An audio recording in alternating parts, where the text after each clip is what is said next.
Olaf Scholz fait face ce lundi au vote de confiance des députés. Si le chancelier allemand perd, le Parlement pourrait être dissous et des élections anticipées auront lieu le 23 février.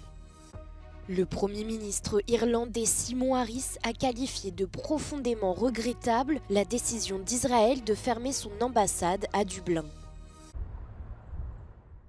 La Knesset a approuvé dimanche un projet visant à doubler le nombre de colons israéliens dans la région occupée du plateau du Golan en Syrie.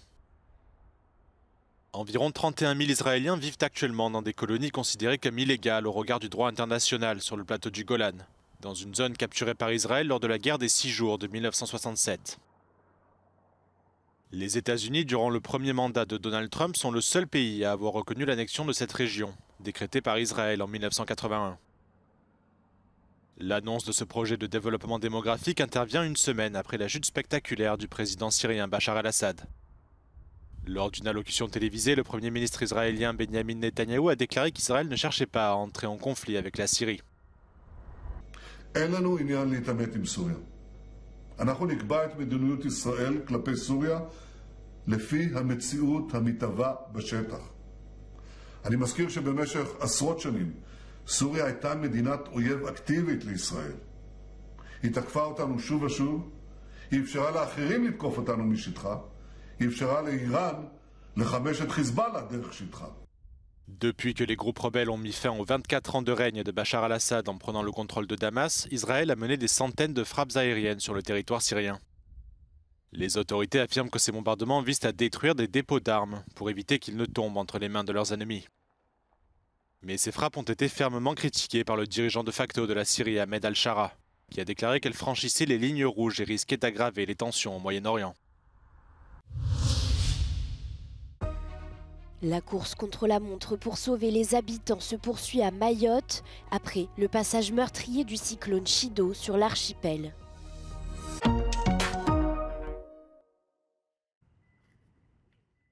Plus d'un mois après l'implosion de sa coalition gouvernementale, Olaf Scholz fait face ce lundi au vote de confiance des députés. La séance aura lieu en début d'après-midi au Bundestag. Elle débutera par un discours du chancelier allemand suivi d'un débat puis d'un vote. Si Olaf Scholz perd, hypothèse la plus probable, le président allemand Frank-Walter Steinmeier pourra dissoudre le Parlement et des élections anticipées auront lieu l'année prochaine. Les partis politiques se sont déjà entendus sur la date du 23 février. Malgré son impopularité, le chancelier allemand, qui est au pouvoir depuis 2021, croit en ses chances d'effectuer un second mandat. Pourtant, les sondages donnent le camp conservateur CDU-CSU nettement en tête, suivi de l'AfD, le parti d'extrême droite. Les sociodémocrates du SPD, menés par Olaf Scholz, n'arrivent qu'en 3e position suivie des Verts. Ces élections anticipées permettront d'éclaircir la crise politique dans laquelle est plongée l'Allemagne, première économie européenne. Le pays fait déjà face à une crise économique et industrielle, en particulier dans le secteur automobile.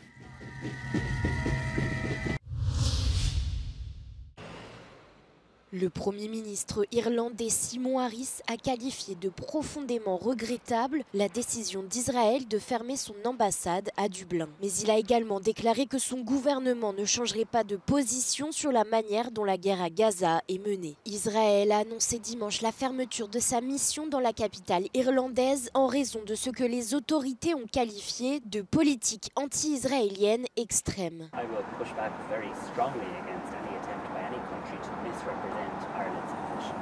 Ireland is not anti-Israeli, but Ireland is absolutely anti the starvation of children, is absolutely anti-killing of civilians, and is absolutely pro-peace, pro-international law, and pro-human.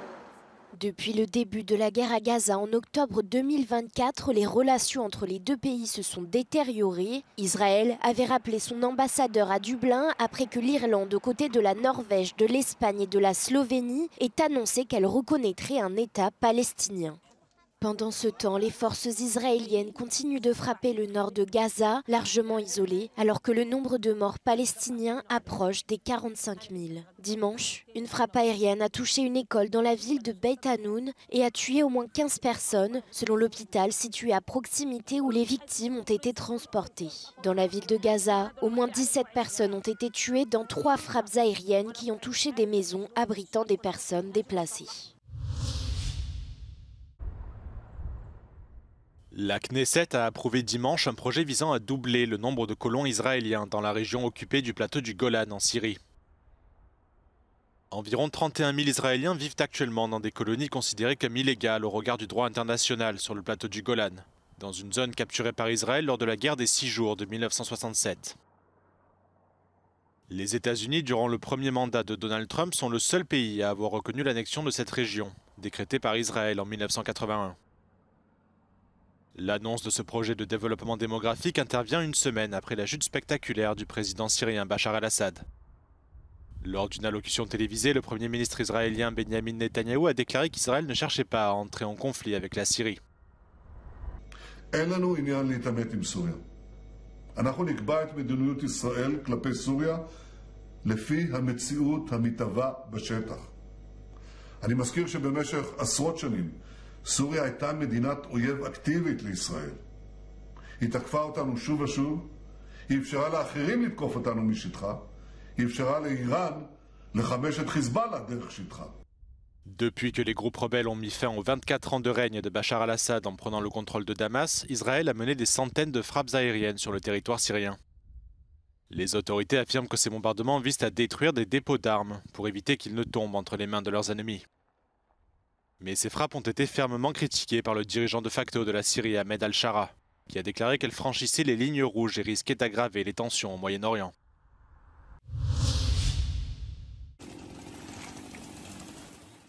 La course contre la montre pour sauver les habitants se poursuit à Mayotte après le passage meurtrier du cyclone Chido sur l'archipel. Le bilan final pourrait atteindre quelques milliers de morts selon le préfet de l'île, François-Xavier Bioville. Il a expliqué que le bilan final sera très difficile à établir car la tradition musulmane, religion très majoritaire à Mayotte, veut que les défunts soient enterrés dans les 24 heures. Le bilan provisoire qui s'appuie sur les données hospitalières n'est donc pas significatif. Il recense dimanche soir au moins 14 morts et près de 250 blessés. Chido a frappé cette île de plus de 300 000 habitants avec des vents de plus de 220 km/h selon les services météorologiques français. Les toits des maisons ont été arrachés, les arbres déracinés, des quartiers entiers de cabanes et de huttes métalliques ont été rasés. L'eau et la nourriture manquent, l'électricité a été coupée. Il s'agit du cyclone le plus violent frappant le département depuis près d'un siècle. Le cyclone a maintenant touché terre sur la côte est de l'Afrique, s'abattant sur le nord du Mozambique. L'UNICEF a déclaré que la province de Cabo Delgado, où vivent environ 2 millions de personnes, avait été durement touchée. L'agence s'inquiète à présent de l'accès aux soins de santé et de la propagation de maladies d'origine hydrique comme le choléra et le paludisme. En Roumanie, Călin Georgescu se retrouve au cœur d'un nouveau scandale. Le candidat d'extrême droite, vainqueur du premier tour de l'élection présidentielle, est apparu sur une photo aux côtés d'Horacio Potra, un mercenaire aux connexions sulfureuses. Après avoir initialement déclaré qu'il ne connaissait pas l'ancien légionnaire, Georgescu s'est finalement rétracté. Les deux hommes se seraient bien rencontrés récemment.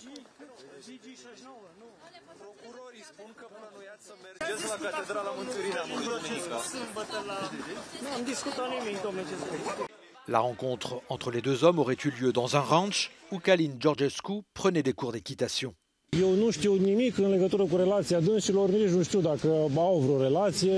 Seule certitude, Horacio Potra a été remis en liberté vendredi.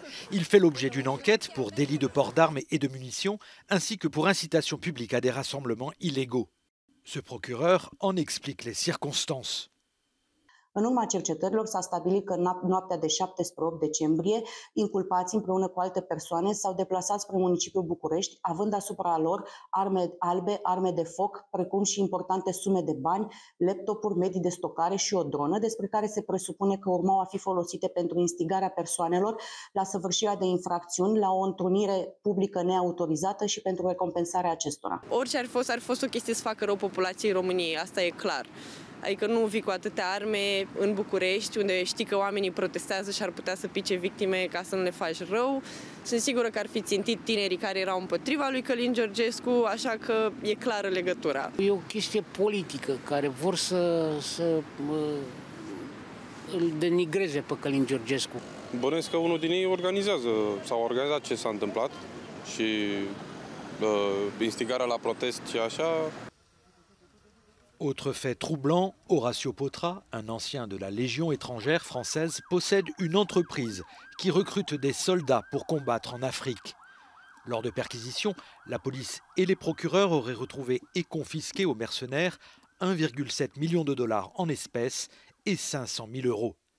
Cette affaire survient alors que les élections présidentielles en Roumanie ont été annulées en raison de l'ingérence présumée d'un autre État. L'organisation des prochaines élections présidentielles sera décidée par le futur gouvernement.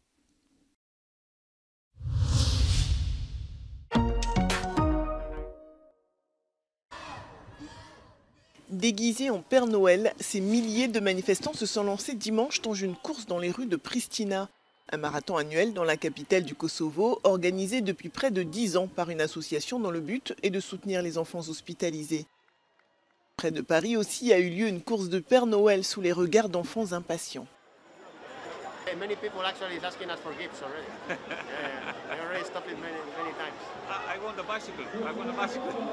Certains participants ont opté pour un costume plus original, celui du Grinch. Le Grinch, c'est aussi l'esprit de Noël.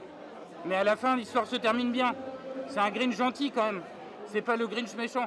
En Hongrie, certains participants au jogging du Père Noël ont fait monter la température dans la capitale Budapest, où il faisait 4 degrés ce dimanche. Nem annyira rossz, mint ahogy az ember ezt elképzelni. Tehát én amikor jöttem ide kabátba fáztam igazából, most átöltöztem ide a futógatyába.